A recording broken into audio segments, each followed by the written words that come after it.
Olá, eu sou o Dr. Luiz Carlos João, professor assistente da disciplina de obstetrícia da Faculdade de Medicina do ABC. Nós vamos conversar com vocês sobre a avaliação da vitalidade fetal.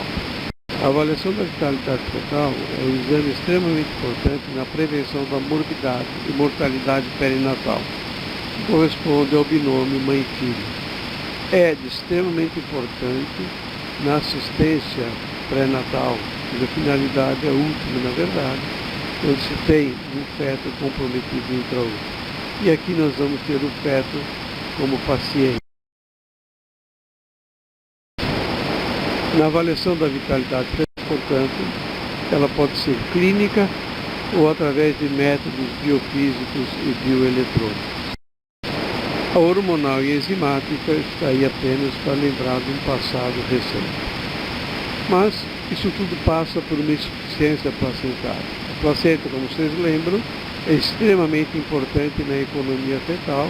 É através da placenta que ocorrem as transfusões materno-fetal, é através da oxigenação, da nutrição, e isso tudo graças às trocas difusionais entre mãe e filho também.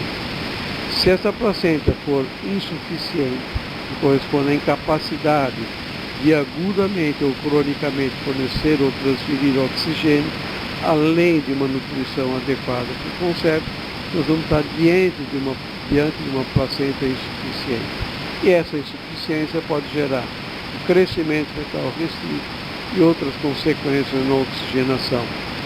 Lembrar sempre que a placenta apresenta unidades funcionais que são os cotilédones, onde ocorrem as trocas materno-fetais, e através do cordão umbilical é que o feto recebe então todos os nutrientes e toda a sua oxigenação. A placenta apresenta 5 funções extremamente importantes. Nós vamos discutir com vocês: função respiratória, função nutritiva. Se essa placenta não nutrir adequadamente, eu vou ter um crescimento fetal restrito. Esse crescimento fetal restrito, clinicamente eu posso diagnosticar lá em nível primário de assistência, como nós veremos posteriormente. Assim como pode ter um comprometimento na oxigenação. Esse comprometimento na oxigenação eu posso ter uma hipoxemia no primeiro momento e passar por hipóxia leve, moderada, grave, até a situação de anóxia. Isso tudo é que determina o estado fetal não tranquilizador.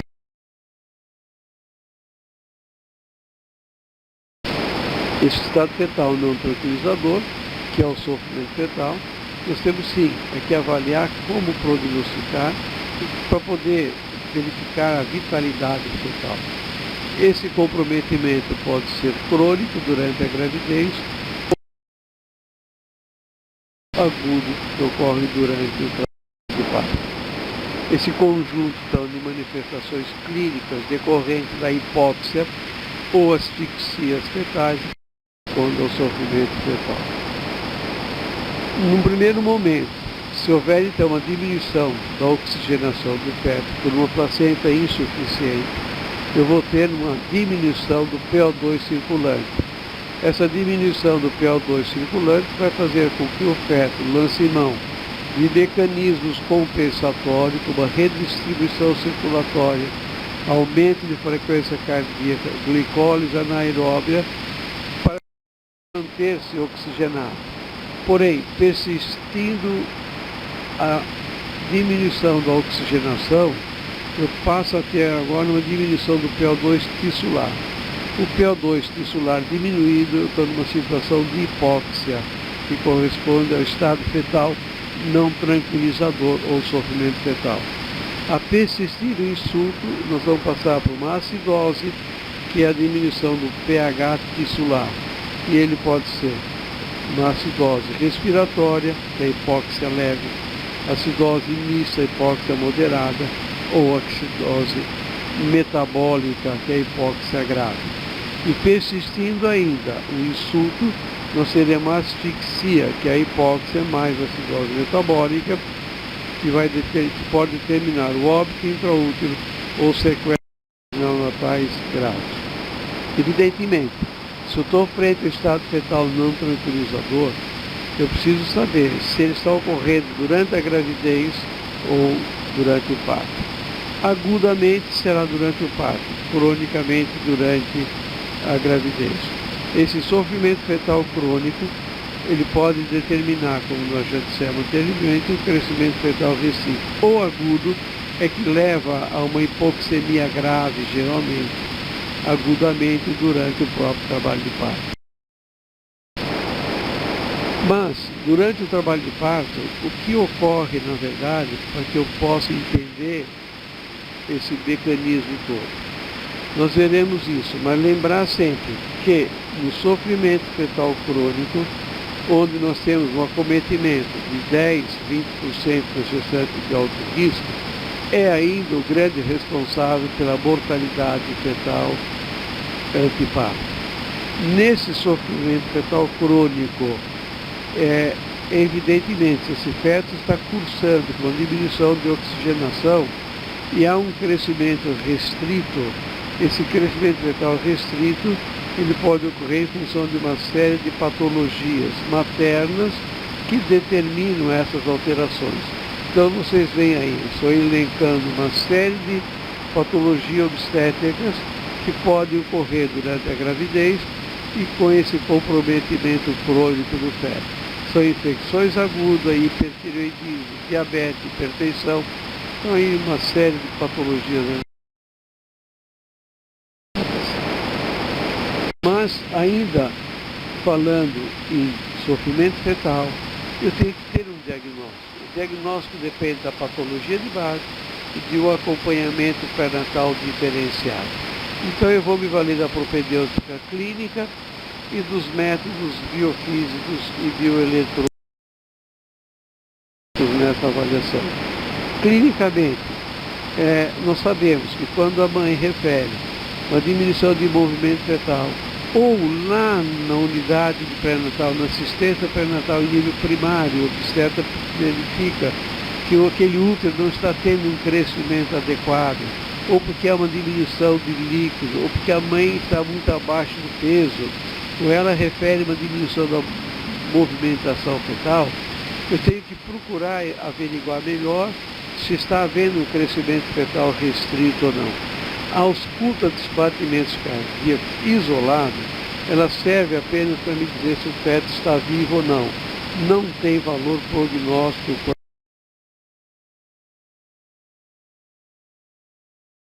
isolado.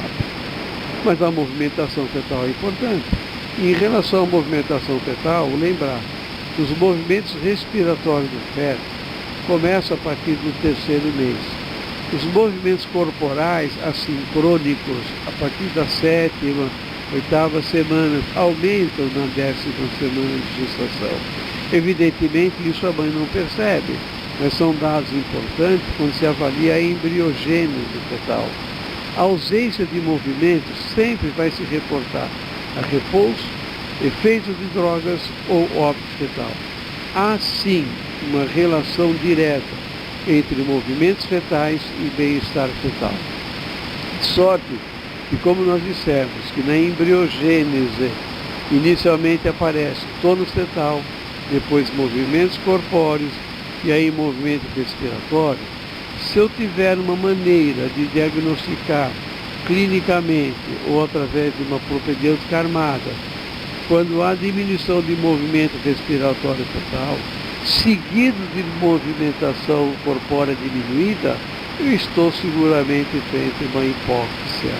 É evidente que, se eu perceber essa primeira situação, não devo deixar que a segunda ocorra, porque na terceira, perda de tônus fetal é praticamente uma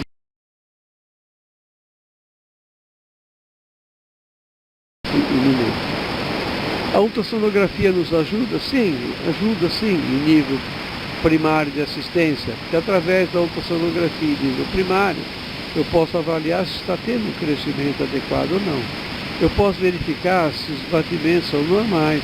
Durante o exame eu percebo se tem movimentação fetal, se a quantidade de líquido amniótico está normal, através até da produção de urina fetal. São dados importantes na avaliação para saber se está havendo um crescimento fetal restrito ou se também existe uma quantidade de líquido amniótico diminuído, que nós chamamos de óligo-AMP. Então, através da ultrassonografia em nível primário, é através de uma medida do biparietal, circunferência abdominal, cefálica, a relação de circunferência cefálica e abdominal, a quantidade de líquido amniótico, tudo isso permite, na verdade, um diagnóstico até de um crescimento fetal restrito. A hormonal, como nós dissemos, não vou comentar, mas tem os métodos biofísico e bioeletrônico. A cardiotocografia, a ultrassonografia, através de perfil biofísico e a Doppler velocimetria. Vejamos então qual é o comportamento de um estado fetal não tranquilizador e que ocorre agudamente. Então, o crônico durante a gravidez, como é que ele pode ocorrer agudamente? O agudo, nós dissemos, pode levar ao quadro de hipóxia, ou hipoxemia, ou até anóxia, e isso ocorre durante o trabalho de parto. Durante o trabalho de parto, vocês lembram na aula do mecanismo de parto, contração uterina, que o útero, durante uma contração uterina, eu vou ter uma diminuição do fluxo útero-placentário. Essa diminuição do fluxo útero-placentário leva a uma diminuição do suprimento de oxigenação por feto. Mas, se eu tiver um feto normal, com boas reservas, uma placenta adequada, eu não terei nenhuma alteração e o trabalho de parto transcorrerá sem problemas nenhum. Havendo diminuição do suprimento de oxigênio, com o feto comprometido, com a placenta insuficiente, num primeiro momento eu terei uma taquicardia persistente no feto, seguido de bradicardia e depois uma bradiarritmia ou alterações de frequência cardíaca. Isso levando a uma liberação dos esfíncteres como liberação do mecônio, o que se constitui um estado fetal não tranquilizador agudo. Nem sempre o mecônio leva-se em consideração, constitui o sofrimento fetal, mas nessa situação no trabalho de parto, sim, ele é relevante. Existe uma série de patologias maternas que concorrem com essas alterações placentárias, determinando esse sofrimento fetal agudo. E como é que em nível primário eu vou fazer a avaliação clínica? Então, na assistência primária, eu vou lá procurar as manifestações maternas ou os comemorativos obstétricos que indiquem ou não a presença de risco a essa unidade. Na avaliação clínica, interessa o peso materno, interessa a altura uterina, e a altura uterina, por a medida do tamanho do útero, mês a mês, eu consigo avaliar se realmente está tendo um crescimento adequado ou não, e até avaliar a quantidade de líquido amniótico. Essa medida é feita pelo mesmo examinador, mês a mês, e entre a 20ª e 31ª semana, existe uma correlação entre a altura uterina e o tempo de gravidez. Isso aí dando para nós 86, 90% de especificidade. Eu vejo que é extremamente importante, sim, detectar quais as crianças que poderão serem recém-nascidos com peso inadequado para a idade gestacional. Então é evidente que lá o obstetra pode ir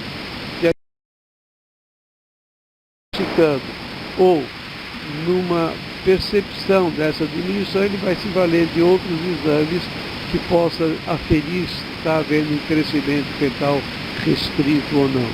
Claro que depende, tem os fatores de erro, depende do examinador, obesidade, ginecopatia associada, se essa paciente tem ou não mioma, que altere a altura uterina, se ela está com bexiga cheia na hora do exame, se é uma gestação gemelar, ou não se utiliza o método, aí nós não temos que valorizar nada disso.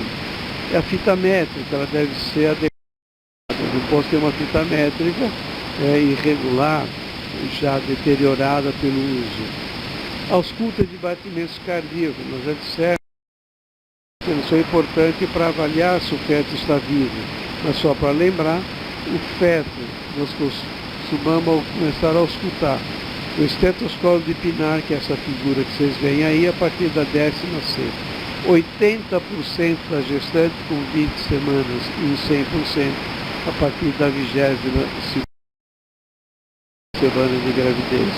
Claro que existe dificuldade, como em qualquer método, tamanho da paciente, a acuidade auditiva do examinador, variações da quantidade de líquido amniótico, falta de experiência do examinador, e como que se avalia com o estetoscópio de Pinar.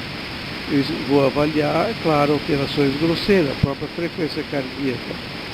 Não consigo detectar alterações mais finas, mas o sonar me permite uma avaliação melhor, até com a ausculta espontânea de movimentação fetal. Quando com o sonar eu estimulo esse feto, até com movimentos mecânicos, eu posso verificar grosseiramente se ele aumenta a frequência cardíaca ou uma percepção melhor com o sonar Doppler. O estímulo através de uma buzina, tudo isso nos leva mais tarde na cardiotomografia. E a movimentação fetal é importante? Claro que ela é extremamente importante. Nós já dissemos lá no começo da aula que há uma relação estreita entre movimentação e bem-estar fetal. Os movimentos corpóreos, nós dissemos, começam em torno da 7ª semana, aumenta a partir da 10ª semana.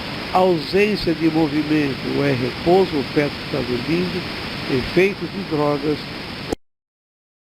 óbito fetal.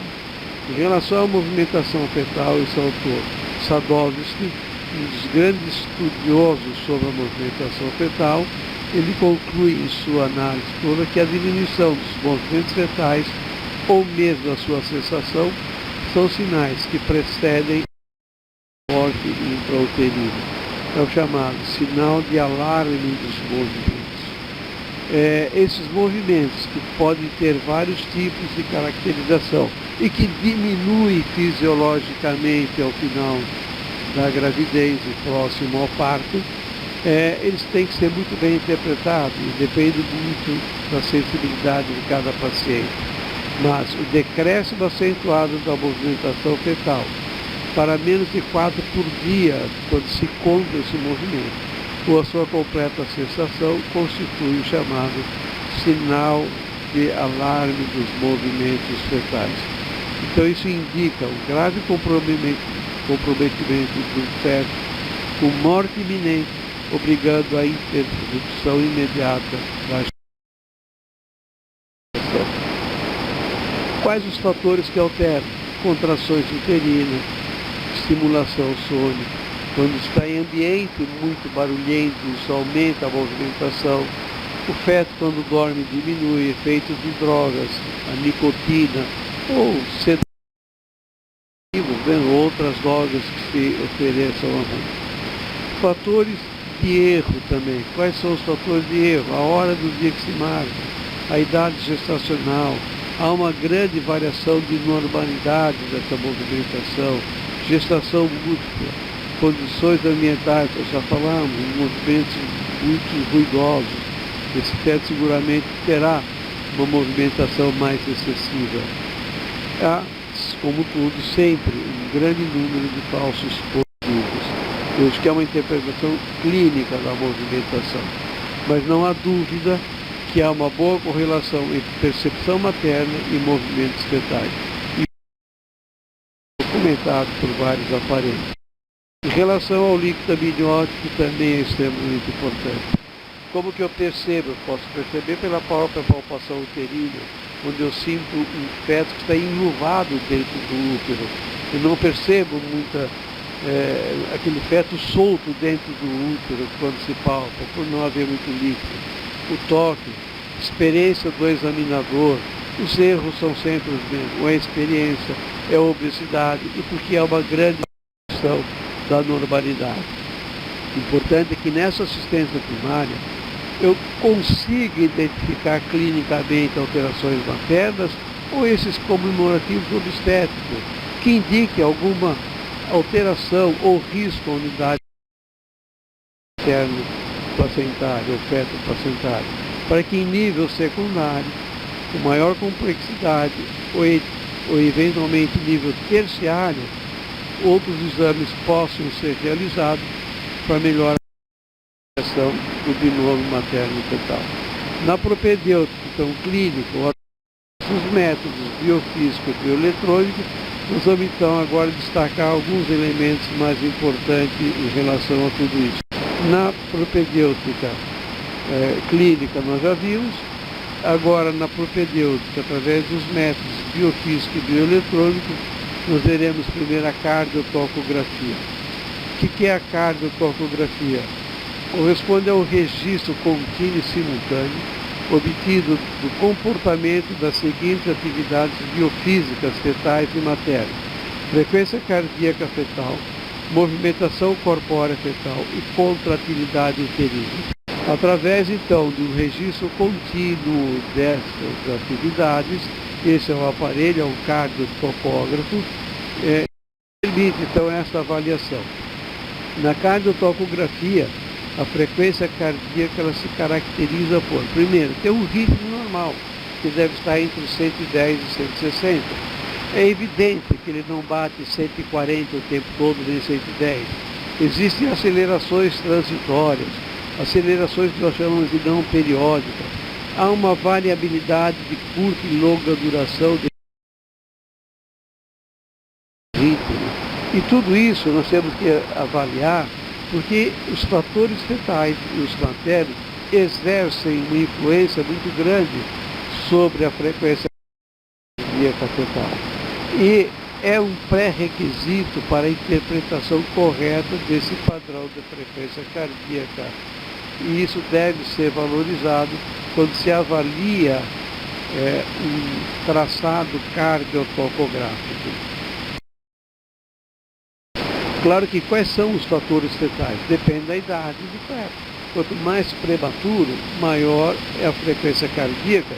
Geralmente ele é uma taquicardia, o tipo de movimentação fetal, se existe alguma anomalia congênita, se tem lesões cerebrais, hipóxia.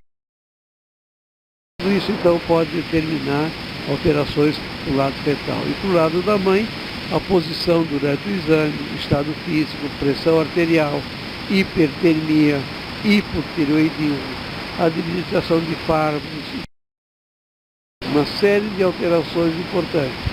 Então não adianta ter um exímio especialista em cardiotocografia se eu não tenho um registro tecnicamente perfeito, se eu não tenho uma história dessa paciente em relação à patologia de base, para que eu tenha uma interpretação correta daquele traçado. Como é que eu faço um exame desse? Então a sistematização do exame cardiotocográfico começa com a explicação do exame para a gestante, para diminuir a ansiedade materna. Essa ansiedade pode levar para taquicardia da mãe e taquicardia fetal. Eu vou fixar no ventre da mãe 2 transdutores, que são esses que vocês veem. Esse cinza na porção inferior, registrando frequência cardíaca fetal, e em branco na porção posterior, no fundo uterino, do lado contrário, para registro de contração uterina e movimentação fetal. A paciente deve estar numa posição confortável e apropriada. O ideal é que ela esteja na posição semi-sentada, posição de semi-Fowler. Pode estar em decúbito lateral esquerdo ou direito, semi-lateral esquerdo ou direito ou sentada. Jamais em decúbito dorsal horizontal, porque isso leva a uma compressão do útero sobre a aorta, ilíacas e cava inferior da mãe. Isso leva à hipotensão arterial supina com alterações da frequência cardíaca do feto. Portanto, o ideal é semi-sentado, que é a posição de semi-Fowler.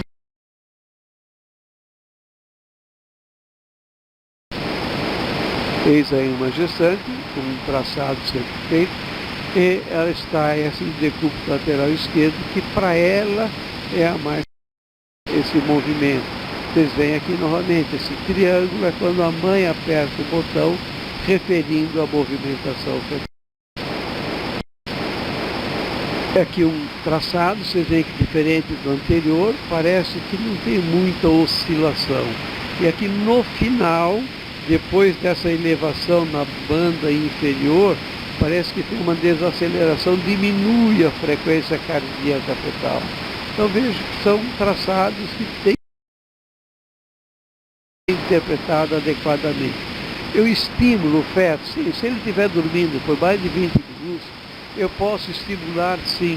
Porque se ele estiver dormindo muito, eu posso ter um padrão que a gente chama de comprimido, não há muita variabilidade.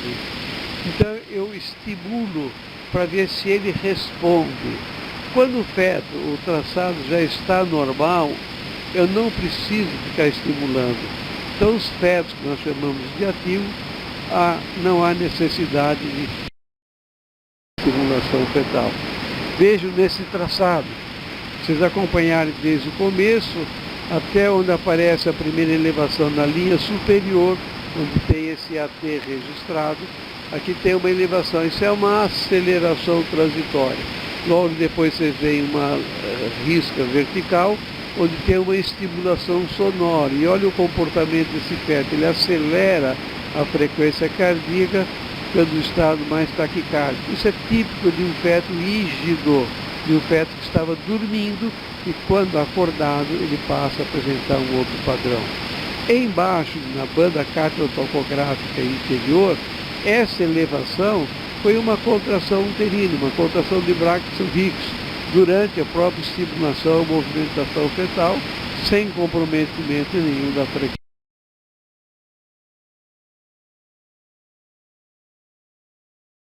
cardíaca fetal.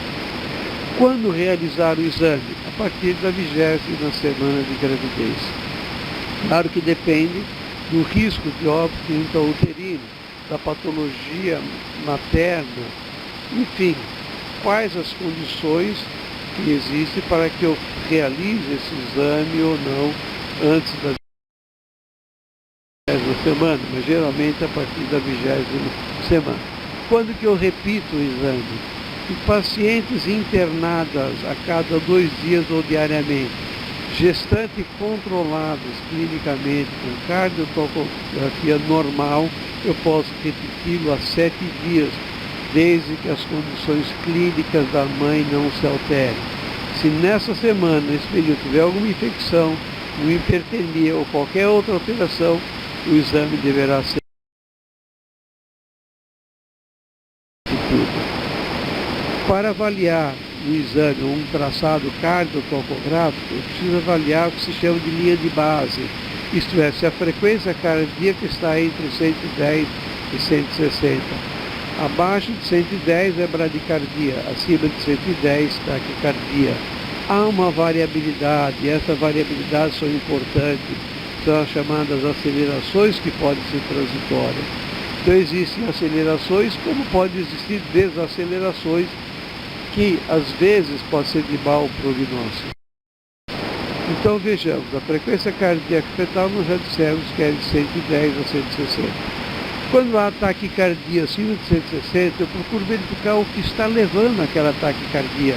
É uma mãe que está muito ansiosa, é uma mãe que está com uma hipertermia, tem outra patologia junto, usa drogas, tem uma infecção intrauterina, existe alguma arritmia cardíaca fetal, ou uma hipóxia crônica, enfim, eu tenho que procurar avaliar quais é essa alteração. E nunca esquecer, nessa última observação, que pode ser por uma movimentação fetal excessiva. É um movimento, o feto que está com uma movimentação excessiva, ele vai manter o padrão taquicárdico.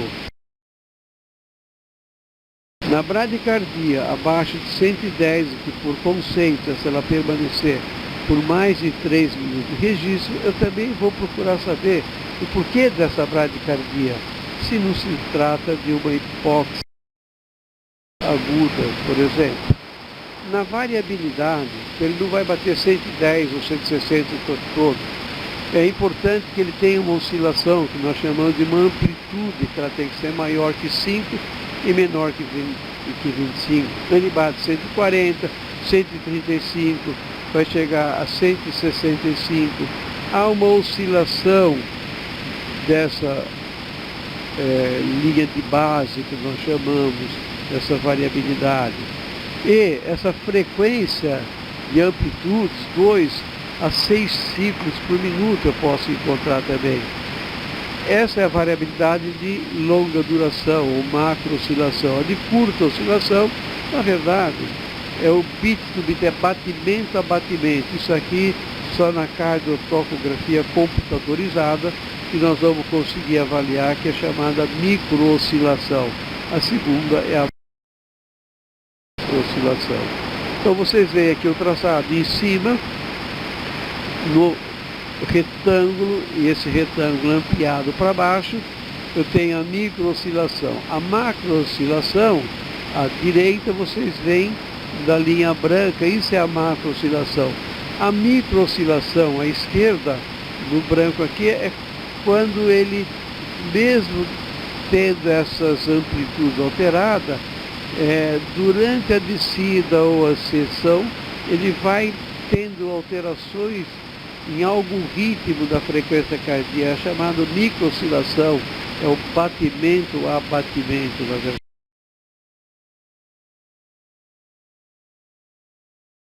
E que só o computador vai conseguir avaliar através de algoritmos.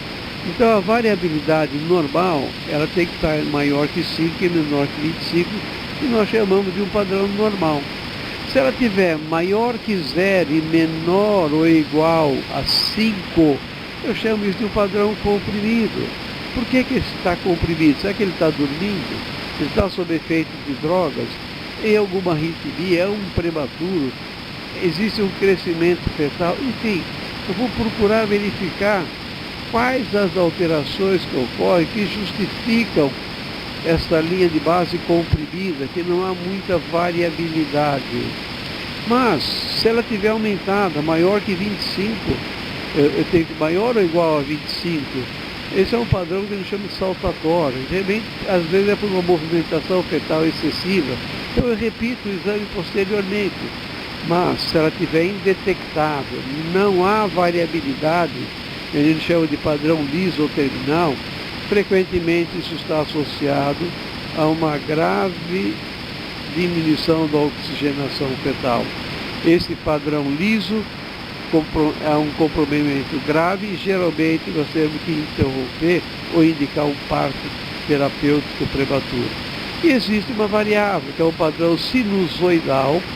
Esse padrão sinusoidal é uma sinusoide, como o próprio nome diz, está associado à anemia fetal, doença hemolítica perinatal. Então,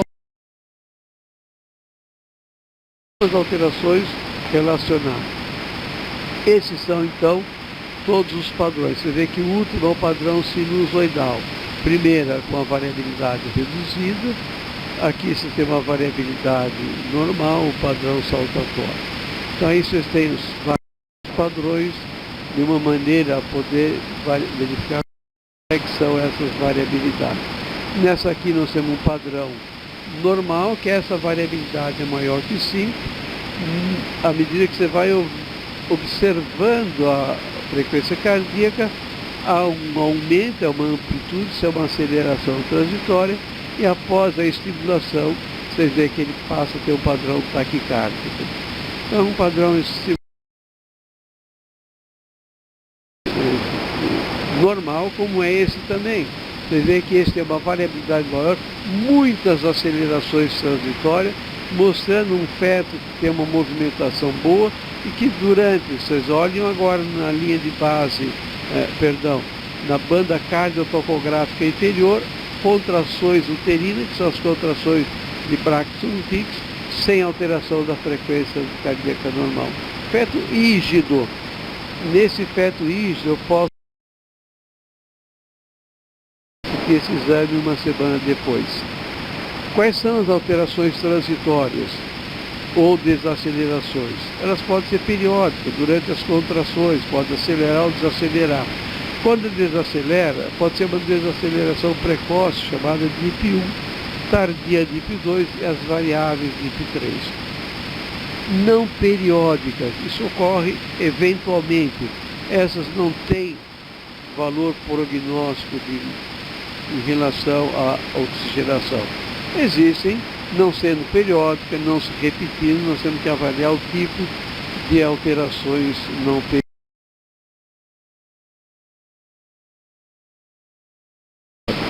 ou as acelerações ou desacelerações. Então, só lembrando, frequência cardíaca normal, eu tenho uma frequência, uma amplitude que vai de 15 a 10 batimentos, uma duração de 15 segundos. Na reduzida, posso ter uma diminuição da aceleração e na aumentada, uma macroaceleração. Aqui eu tenho em destaque uma aceleração transitória. Para eu ter uma aceleração transitória, ele tem que aumentar da linha de base em 15 batimentos e retornar à linha de base em 15. Ele tem 30 segundos para chegar ao aumento de 15 batimentos e retornar. É o mínimo que eu posso ter para que tenha uma aceleração. O que é uma desaceleração? Uma desaceleração é quando tem uma queda da frequência cardíaca fetal. Essa desaceleração pode ser da seguinte maneira. Eu tenho aqui, olhe no canto direito, uma contração uterina, marcando aqui o zênite, que é o pico máximo da contração uterina, e acima a frequência cardíaca fetal. E o nadir é o mínimo da frequência cardíaca fetal que ele atinge. Quando os dois coincidem, a desaceleração coincide com a contração uterina, isso é chamado de DIP-1.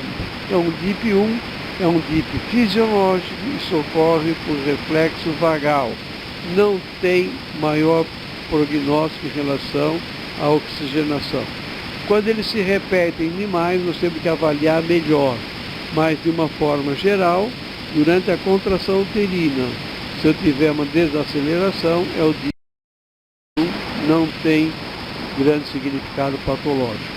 Porém, o DIP-2, você vê agora aqui nesse traçado, abaixo aí à direita, que é aquele traçado que eu mostrei anteriormente. Vocês veem que tem uma contração uterina aqui em vermelho, o pico da contração uterina materna, que é o chamado zênite. E quando vocês olham em cima, sigam reto, a frequência cardíaca estava normal. Quando desacelera, quando o útero está relaxado, aí é que cai a frequência cardíaca. Então, há uma decalagem entre o relaxamento uterino e a queda da frequência cardíaca. Isso é que nós chamamos de DIP-2, ou desaceleração tardia. Na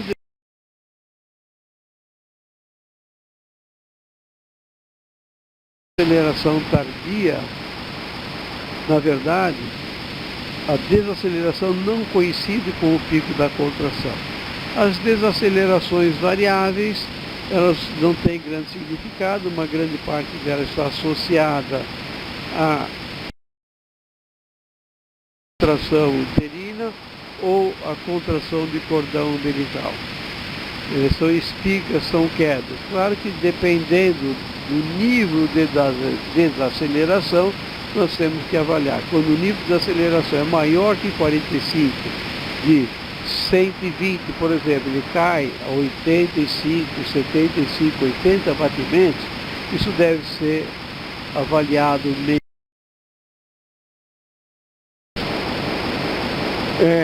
Em relação aos DIP-3, que são aquelas desacelerações variáveis, quando há uma desaceleração, o pico máximo se for maior que 80, de leve, moderado abaixo, existem várias classificações, nós vamos ter a oportunidade de ver melhor tudo isso. As fisiológicas, existem as desfavoráveis pelo autor chamado Fischer, que ele acaba avaliando essas acelerações em relação à frequência cardíaca e o tipo de desacelerações. Aqui nós temos uma desaceleração variável, e isso ocorre por uma queda, por uma compressão de cordão, que é esta centralizada. Então, no centro, vocês têm uma desaceleração típica de uma compressão funicular. Há uma compressão funicular, vocês percebem que ela acelera, cai, acelera e volta ao normal. Dependendo agora do tipo de desaceleração, tem um prognóstico. Se ela demora para voltar ao normal, se ela não tem microoscilação, enfim, dependendo do tipo de desaceleração variável, eu vou ter uma interpretação e avaliar o porque está ocorrendo tudo isso. Aqui é o que nós já vimos de DIP2, que tem lá uma desaceleração após a contração. Essa sim é de mau prognóstico em relação ao feto. O que eu faço? Se a cardiotocografia estiver normal, frequência normal, variabilidade normal, acelerações presentes, desacelerações ausentes, é normal. Repete o exame uma semana depois, em pacientes controladas, internadas, eu vou repetir diariamente, posso até repetir cada 2 dias. Mas se eu tiver um padrão patológico, isto é, eu tenho desacelerações tardias principalmente, eu tenho desacelerações recorrentes, elas não são isoladas, eu tenho bradicardia às vezes, com diminuição da variabilidade, claro que é um padrão patológico, e esses padrões patológicos eu tenho que avaliar as condições do feto e verificar quais as condutas. Lembrando sempre, se é um prematuro, se tem crescimento fetal restrito, se é um descolamento, enfim, esse padrão patológico, eu continuo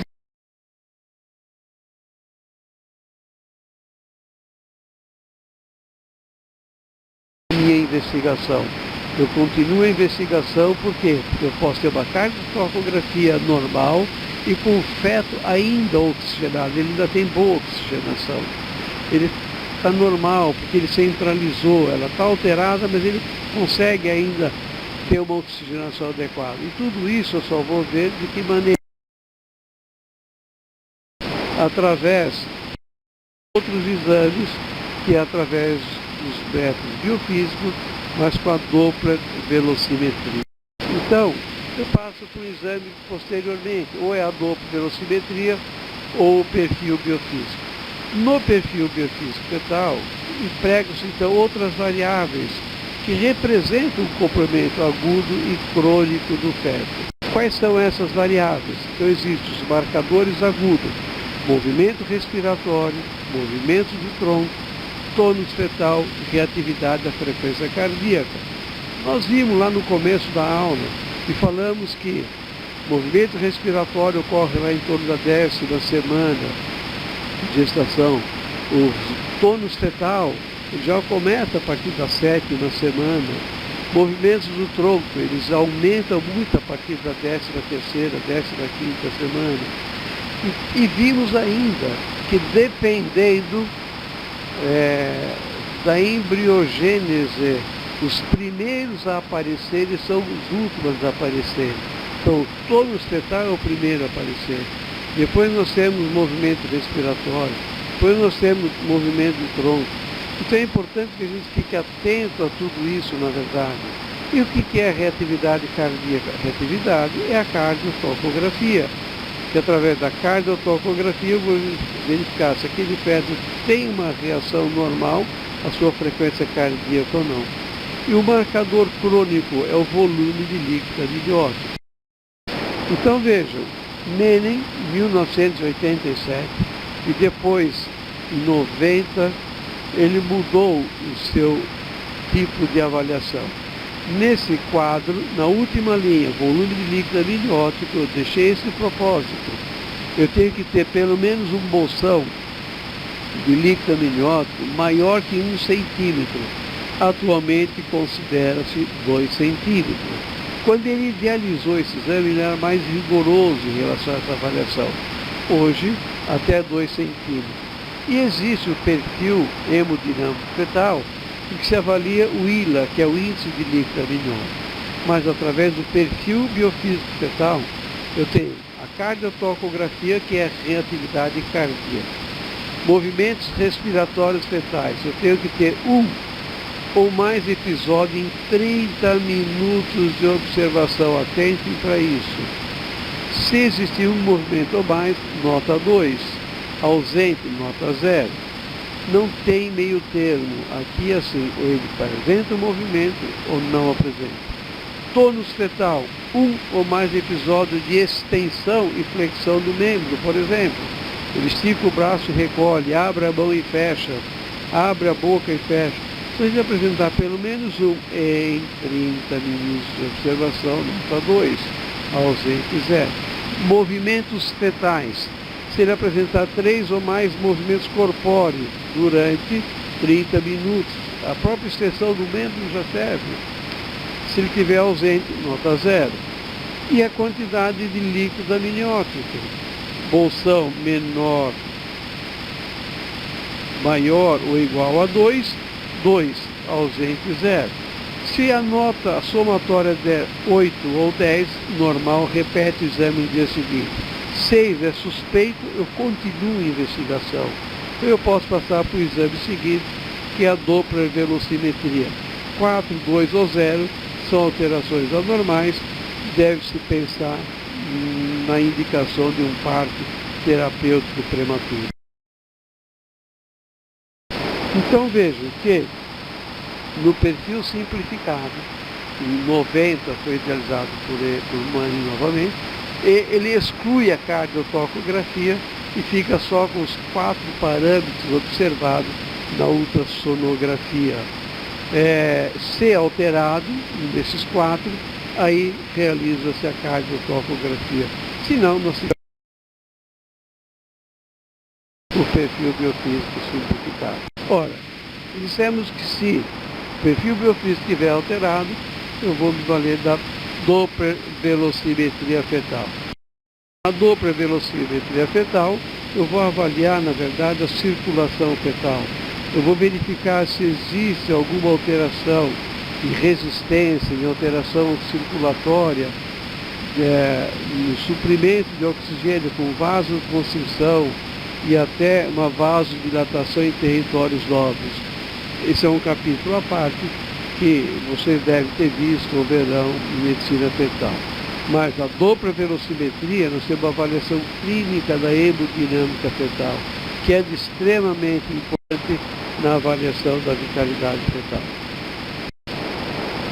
Na avaliação da vitalidade fetal, portanto, o diagnóstico do bem-estar ele é extremamente importante.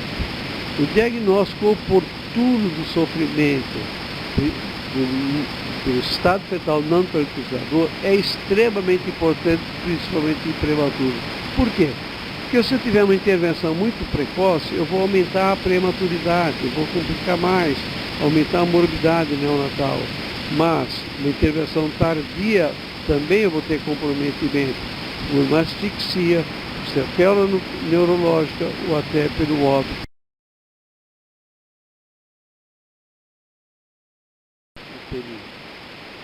Na avaliação da vitalidade fetal, esse autor, Van Gage, em seu livro de procedimentos de controle fetal, ele termina dizendo o seguinte, que as intervenções por motivos de sofrimento fetal devem se basear menos no sofrimento obstetra e mais nos sinais de que realmente o feto esteja